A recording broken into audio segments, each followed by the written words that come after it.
Welcome to Atlantic Canada's Hydrogen Journey, the podcast that dives into the opportunities, challenges, and realities of the emerging hydrogen sector here in Atlantic Canada. I'm your host, Derek Estabrook, Executive Director of the Atlantic Hydrogen Alliance. In this episode, we're exploring how low-carbon hydrogen can be used right here in Atlantic Canada. While large-scale hydrogen export projects have been grabbing headlines, there's also an opportunity to use hydrogen to cut emissions and drive economic growth in our region. Where will hydrogen have the biggest impact? And how can we get started?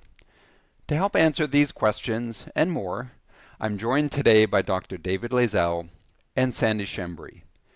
David is an emeritus professor at the University of Calgary and an energy systems architect for the Transition Accelerator. His work focuses on how low-carbon electricity, hydrogen, and biofuels can all work together to power our net zero future. Sandy is an associate partner at NorthStar Public Affairs and the former director of policy to Canada's Minister of Energy and Natural Resources. He has helped shape Canada's clean energy and climate policies and now advises leaders navigating the evolving energy sector. But before we dive into today's podcast, if you're interested in learning more about Atlantic Canada's hydrogen future, don't miss the Hydrogen East Conference on April 14th and 15th in Halifax. I'll put the registration link in the show notes. Sandy and David, welcome to the podcast.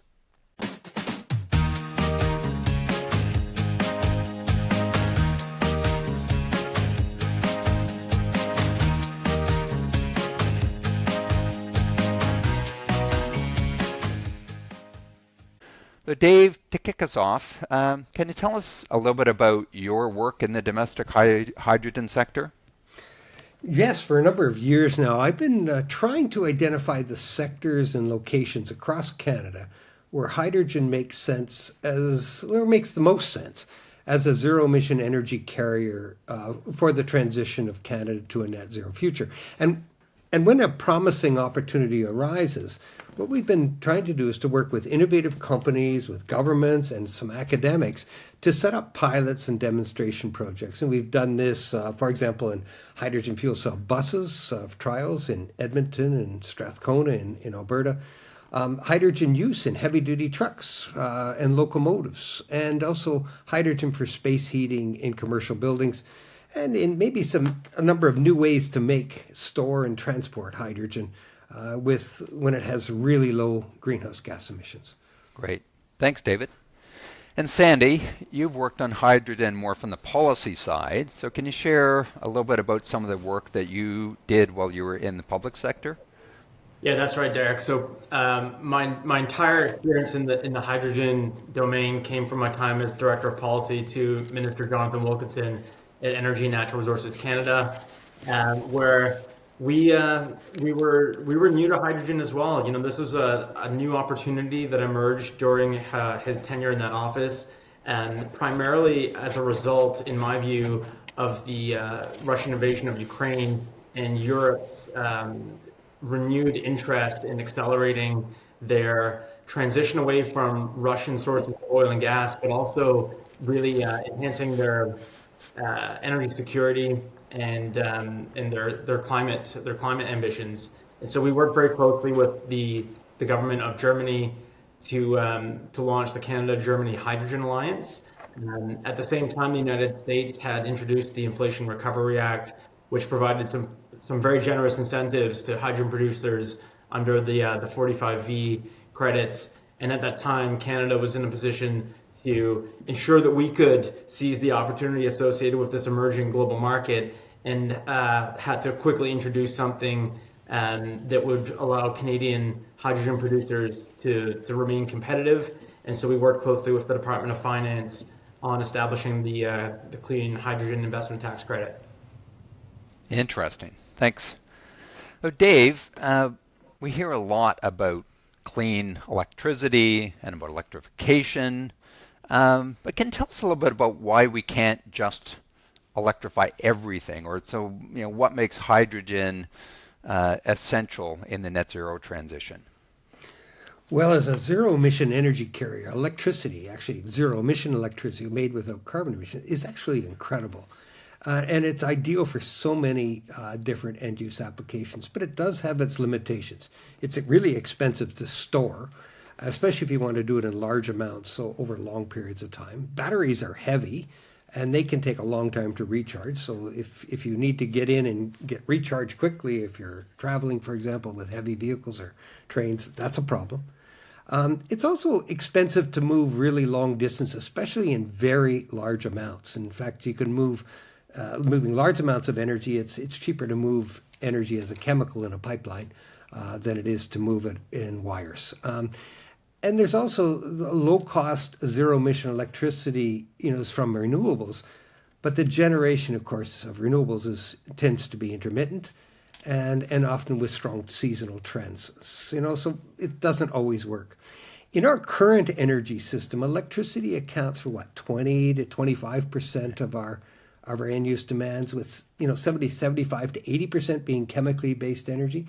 In a net zero future, our analysis is we may be able to increase the role of electricity to 50 or even maybe 55, 60%.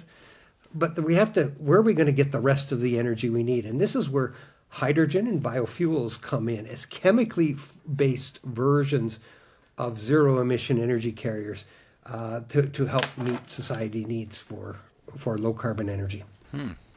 So Dave, what do you think are some of those use cases where hydrogen may be a better fit than direct electrification?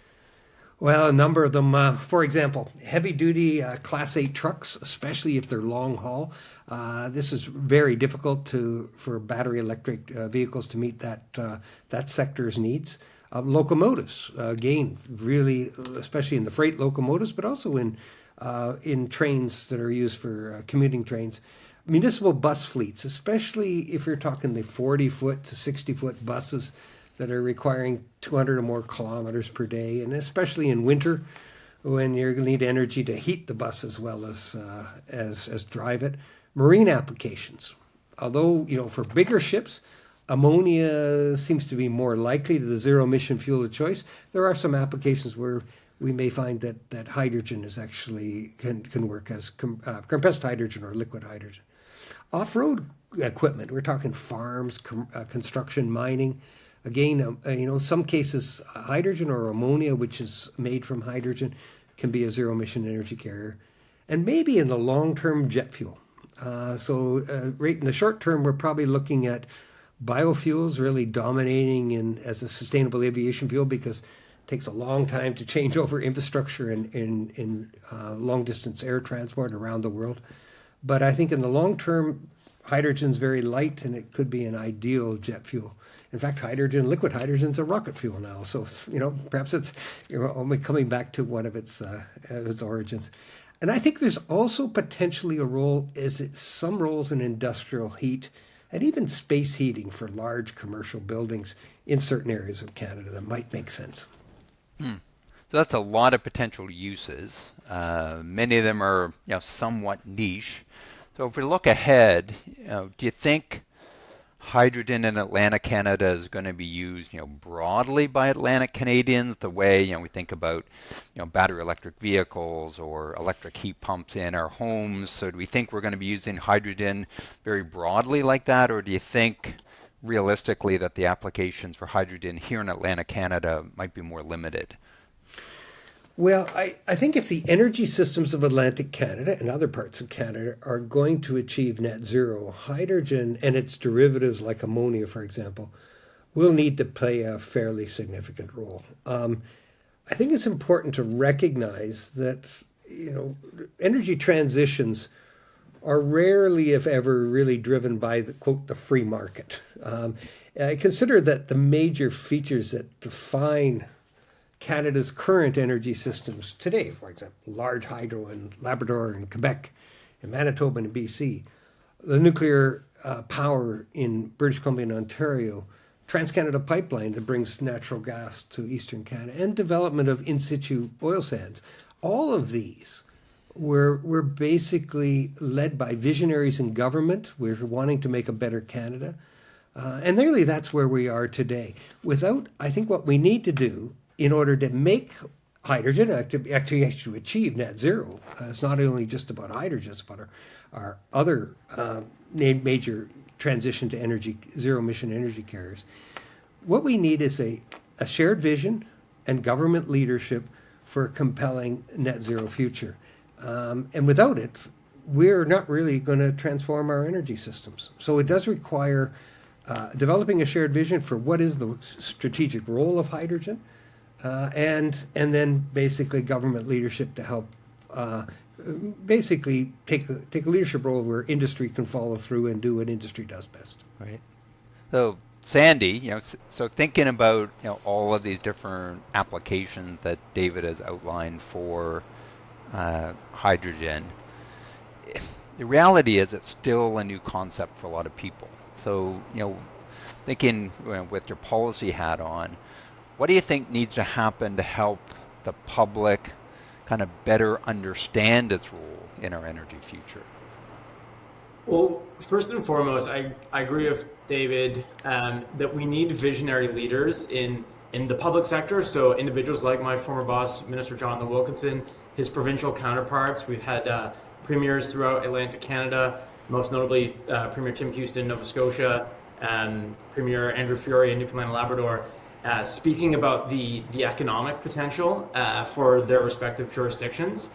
And I think where Dave just very articulately walked through the potential end uses for hydrogen and hydrogen derivatives, that's incredibly helpful for the public in terms of developing awareness. But it's probably a good idea for us to step back just a tiny little bit to help to define what the problem set actually is that we're using hydrogen to address here. And for the most part, I mean, aside from maybe a few ideologues across the country, we are relatively, we've achieved a degree of consensus about the need to fight climate change. Where we haven't fully developed a common understanding is what the best way to do that is. And hydrogen has a pretty obvious role in some of the end use cases that David just defined. But most Canadians, when they think about fighting climate change, and particularly in Atlantic Canada, we don't really see the kinds of opportunities to use hydrogen in the immediate near term to immediately reduce emissions. If you look at Canada's emissions reduction plan, it has maybe 10% of the total emissions reductions that we're looking for below the 2005 levels coming from hydrogen. And so that means that about 25 megatons towards our ERP targets have to come from hydrogen. And so I think maybe most Nova Scotians, Newfoundlanders, and Labradorians aren't thinking about we have to decarbonize our electricity generating sector. That's not going to come from hydrogen.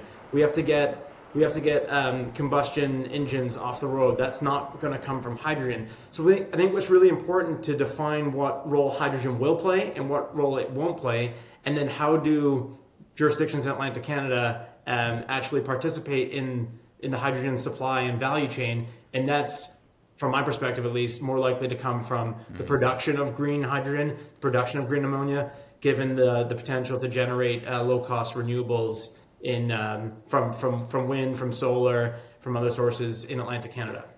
Interesting. Okay.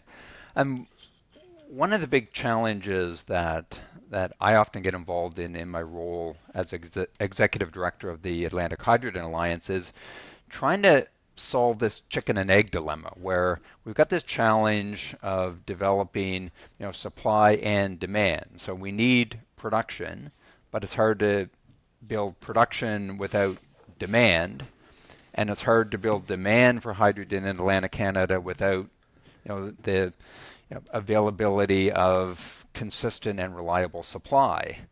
So I'm interested, David, in your thoughts about how can we solve this chicken and egg dilemma here in Atlantic Canada? No, it's a real challenge, and it's a challenge not only in Atlantic Canada, it's across Canada, around the world. Compared to electrification, or even compared to drop-in fuels, so biofuels, the transition to hydrogen is a heavier lift in some ways. Even though it's the lightest molecule in the universe, it's a heavy lift. That's because we don't have the hydrogen value chains in place that could be harnessed to support this transition to a hydrogen economy. We already have an electrical grid, and we have actually the systems in place for producing, distributing, and using carbon-based fuels, but not for hydrogen.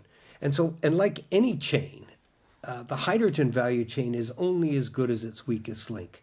So I see the key role for, I would say, for a hydrogen hub is to bring all of the key stakeholders together to create a robust value chain in areas that really make sense. And I would argue the ones that are probably closest to be the most compelling role for hydrogen is heavy-duty vehicles, trucking, trains, and maybe some off-road vehicles like mining vehicles. But the key issue there is you need a coalition of the willing industries that are willing to work together with a shared vision for building this new value chain and creating a really strong value chain where every link in the chain is equally robust. And I think that's the challenge that we have. So you mentioned the importance of developing hydrogen hubs. Could you explain, like, what would a hydrogen hub in Atlantic Canada potentially look like? Like, what are the different parts of that hub? Well, I would say it depends a little bit on what the end use is and where the application is, because we certainly have a role now, even in Atlantic Canada, where hydrogen is being used in refineries, right, to crack heavy oils, basically into gasoline and diesel. One could see hydrogen being used to make fertilizer, for example. I'm not sure there's any fertilizer plants in Eastern Canada, but there might be a lot of ammonia production in the future as an export product, and there might be opportunities to piggyback on that. One of the things that we need is a coalition of the willing. Who are the key stakeholders in this coalition, I would argue, in a new hydrogen use as an energy carrier, are the companies that are willing to buy the hydrogen and to buy the conversion technologies to deliver energy services from that hydrogen. So these are the trucking companies, or the train companies, or the the companies that are running off-road vehicles that see a value in a market and a business opportunity for them to purchase not only the vehicles, but actually purchase the hydrogen, the fuel hydrogen, low carbon hydrogen that will actually allow them to deliver their energy services. And then they can't do this on their own, and they're going to need other companies and government support and academics and training communities, for how to use and maintain these vehicles, to create this shared vision, to develop a robust value chain that will allow us to achieve this target of a transition to zero emission energy carriers. Okay, so let's imagine then that we want to create a hydrogen hub in Atlantic Canada, and we need to get started. I'm interested, I guess, a question for both of you. Maybe I'll start with you, Sandy, from a policy or a regulatory side. Like, what do you think some of the first steps are that we would need to take to make a hydrogen hub in Atlantic Canada a reality? Yes, I mean, at the risk of sounding reductive, I'd say the very first thing you need in a hydrogen hub is some hydrogen. And today we've had a huge expression of interest from many proponents across Atlantic Canada, across Canada, frankly, in entering the production of green molecule market. But absent the development of a mature end use market in Canada, we've been very much dependent on European markets to emerge as an offtake market, and therefore no producers have come to a final investment decision yet. And we've got to think, going back to the chicken and egg discussion, if you're, say, Irving Oil in St. John, New Brunswick, and to Dave's point, I do believe that they likely produce their own hydrogen from natural gas, gray hydrogen, to blend into the refining process, they're not going to start to make the investment decisions, and they're not going to start thinking about reconfiguring their production processes to enable the consumption of green molecules, maybe being shipped in from somewhere else in Atlantic Canada, until there is a reliable and secure source of production somewhere that's economically viable for them to ship it. So I think first and foremost, we need hydrogen. How are we going to get that? Governments, the project proponents themselves need to work together to really de-risk the investment. And right now we have some really great mechanisms that help. The Clean Hydrogen Investment Tax Credit provides 40% of the capex on a project, but that's on the back end, and it doesn't really address what I think is the most pervasive short-term commercial impediment to projects taking FID, and that's securing commercial offtake. Whereas I know you know well, there remains a gap between the production cost of a green molecule, the current cost of a fossil fuel derived source of fuel today, and then even if you're adding on various regulatory requirements that need to be met, there's still a gap, and that gap needs to be closed somehow. And I think absent our ability to collectively address these constraints, we're not going to see the emergence of the production, and that makes it very difficult to even work within a coalition of the willing to establish a broader hub that captures the rest of the supply chain. Right. So David, then thinking from a more technical side, if your job was to get a hub going in Atlantic Canada, like what do you think you'd want to do first, beyond what Sandy has talked about? Well, I think what Sandy's talked about is extremely important, is to look at where we're going to get the hydrogen from, especially low carbon hydrogen, and how we can get it economically viable. But I think you're creating a value chain, and I would say at the same time we've got to start getting the coalition of the willing to purchase and maybe pay a little bit of a premium for their fuel, and certainly a premium they're going to have for their conversion technologies. So they need a fuel cell truck or a locomotive or something that runs on hydrogen. Then that's a premium cost for sure, and it's a challenge. So risk reduction, but also it's getting the coalition of the companies that see value in this and that are willing to partner together. What we found, at least in the work we've been doing in Western Canada, is that the companies that are wanting to produce low carbon hydrogen see themselves in steep competition with one another. Whereas the companies that are interested in using hydrogen for vehicles or for off-road vehicles or whatever, they see themselves as partners. Even though they might compete in the same business, they might be in the trucking business, for example, and there may be competitors, but they know that the more trucks on the road that use hydrogen, the more economically viable and the less risky this whole transition will be.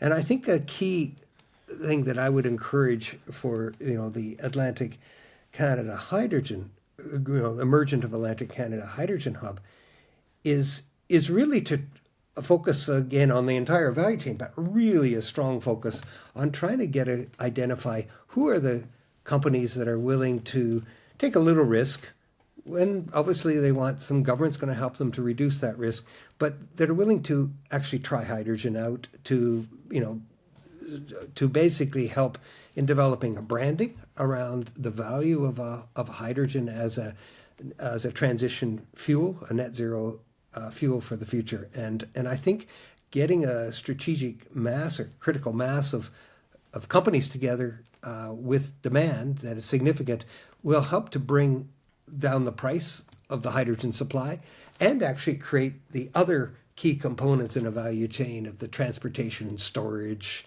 and also the insurance issues and the issues around technologists who know how to maintain the equipment and build the systems that are needed, and we need all of that. Okay, so David, you've talked a lot about bringing together a coalition of the willing. So Sandy, I'm curious to know if you think that beyond a coalition of the willing, do you think government should be doing more? So like, are there policy changes or regulations or incentives that could really help build this sector, or at least kind of kickstart it to get it going, beyond what a coalition of the willing might be prepared to do? Yeah, and so definitely there is, and it's not to say that a lot of work has not been done. I think what the federal government has been able to do in a relatively short period of time is impressive, as have been some of the developments in other markets. And we don't need to reinvent the wheel. We just look at other jurisdictions where they've had success in establishing a policy framework that begins to help provide market certainty, and then demand centers begin to mature. So there's two components to this in my view. And one is obviously on the demand side induction. And so far, I don't think Canada really has established a policy framework that properly incentivizes with a carrot, or really offers the stick to catalyze a significant amount of industrial fuel switching. Whereas in the European Union, the RED 3 penalties that are part of the RFMBO framework, that really sends a strong market signal to producers that if they don't comply with those quotas for RFMBO, they're going to be subject to a relatively steep penalty. And so that begins to make the commercial case for them to begin to reconfigure their refining process if they're manufacturing steel in industrial Europe, or whether it's shipping, and that there's an incentive there because they're avoiding the penalty. The other side of it, and we've seen this be extremely successful in other markets where it's a nascent technology like offshore wind, the use of contracts for difference. And so right now, and if you put these two things together, you get a scheme that kind of closely resembles what we tried to do with the H2 Global exercise with Germany, whereby you're providing a little bit of price support to the producer on one end, but then also softening the premium that the end user is going to pay on the other end. And hopefully we'll see the structure launch relatively quickly and begin to match large-scale industrial production of hydrogen and ammonia with the end-use markets in Germany. But frankly, we need to do something like that here in Canada, so that the Irving Oil or petrochemical producers in southern Ontario or in Fort Saskatchewan area of Alberta have an incentive to begin to assess the viability of onboarding a cleaner molecule into their existing production processes. Interesting. Okay.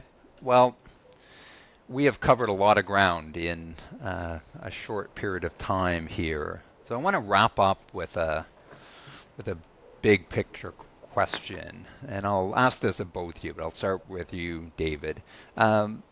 What excites you most as you think about the future of hydrogen and the opportunity here in Atlantic Canada? Well, I think Atlantic Canada has an incredible wind resource. I got to admit, your solar resource isn't that hot, but your wind resource, my gosh, right? Incredible wind resource, and you've got deep water ports and access, which I think is very important. And the land costs aren't outrageous. And so what you have is an ability, and I know that a lot of the discussion is about using that wind resource to make hydrogen and ammonia potentially for export to overseas. And I think that, let's be honest, our other countries of the world are willing to pay a higher price for low carbon energy than what we have tend to be being willing to do in North America. And I think there's an opportunity, though, that if we can get to scale, because there is an efficiency of scale when you're talking about hydrogen and in its production and its moving it around, that I think it's possible to piggyback a domestic hydrogen economy on an export hydrogen economy, and actually for them to help to feed each other, right? So that that one actually has an overall risk reduction for major investments in this area. And I personally think that is an exciting opportunity. Yeah, and we heard something similar from Dave McGregor in the first episode of this podcast, where he views producing hydrogen for export and using hydrogen domestically as being very complementary, not competing with each other at all. So, Sandy, for you, what do you think is we should be keeping an eye on in the next few years as we kind of look forward to hydrogen development here in Atlantic Canada? Well, I think there's been a degree of disappointment and skepticism in Atlantic Canada around the opportunity to deploy large-scale energy infrastructure and production projects. Given the history of the Sable offshore natural gas project in Nova Scotia, the various attempts to explore LNG, we've always kind of come in on the tail end of market growth. And I would argue that those opportunities weren't best suited for Atlantic Canada's true energy production competitive advantages. Like Dave mentioned, our wind, relatively low population density, which makes a larger scale renewables project viable. And I think what we really need to be conscious of here is ensuring that we seize the opportunity to pull together a coalition of the willing, if you will, again, and leverage that opportunity and demonstrate that we actually can do this. And if you think about offshore oil and gas that's existed in Atlantic Canada since maybe the late 70s, without being disrespectful, we are a very, very small component of the overall energy mix in North America. What's produced in Newfoundland and Labrador today, 300,000 barrels on 5 million a day, and what came out of the Sable offshore relative to the 17 BCF that Canada produces a day, it's very minor. And the opportunity that we have in Atlantic Canada is not to be a bit part player, but is to be a major world leader. And I would argue that we absolutely can, as Minister Wilkinson used to always say, walk and chew gum at the same time, in that we can produce a significant amount of hydrogen and ammonia that can be exported to Europe while providing a reliable, affordable, hopefully, domestic source of clean energy to a domestic market once that domestic market emerges. That's terrific. So I'm feeling like there is a lot for us to be excited and hopefully optimistic about with development of the domestic hydrogen sector here in Atlantic Canada. David and Sandy, I really appreciate your interesting insights today, and I encourage everyone to tune in next week for another episode of Atlantic Canada's Hydrogen Journey. Maria, we really covered a lot of ground in this episode, and I'm interested to know what you took away from it. Well, one thing that stuck with me is that the transition to hydrogen will be harder than electrification. Just think about it. Not because the technology isn't there, but because the infrastructure isn't. We already have an electrical grid, but the hydrogen value chain in Atlantic Canada, like from production to distribution to end use, will all have to be built from scratch. And then there's the chicken and egg dilemma. Who comes first? You can't build a demand without reliable and affordable supply. But it's hard to develop supply without a market. In Europe, they've tackled this with policy-driven incentives and regulations, the carrots and sticks that push industry to make the switch. Will Atlantic Canada follow suit? So what do you think, Derek? Well, Maria, one of my big takeaways was about the importance of collaboration. Both David and Sandy talked about the need to build a coalition of the willing. So companies, public sector leaders, and other stakeholders who have a shared vision, they need to come together and also work together to build the domestic hydrogen value chain in Atlantic Canada from the ground up.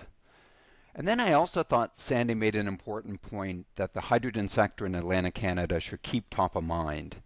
And his point was that there will be skepticism. Atlantic Canada has seen this story before. We've had big energy projects come and go, like Sable offshore gas. We've had failed LNG terminals.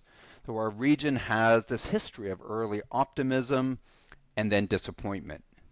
But green hydrogen could be different. This time we're not just another small player in a massive oil and gas market.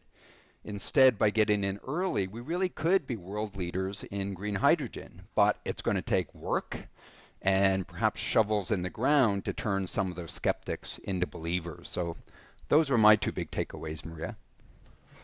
Well, thanks, Derek. And now that episode number 2 is in the books, if people are just joining us, make sure you tune in to episode 1, where Derek had a wonderful conversation with Dave McGregor. And if you want to learn more about Atlantic Canada's hydrogen future, check out the Hydrogen East Conference that's happening April 14th and 15th at the Halifax Convention Centre. It's taking place alongside the Smart Energy Halifax conference. The registration link is in the show notes, or you can visit hydrogenhalifax.com. I'm your host of Reimagined Energy, Maria McGowan, and along with your guest, our guest, Derek Estabrook. Thanks for listening in today.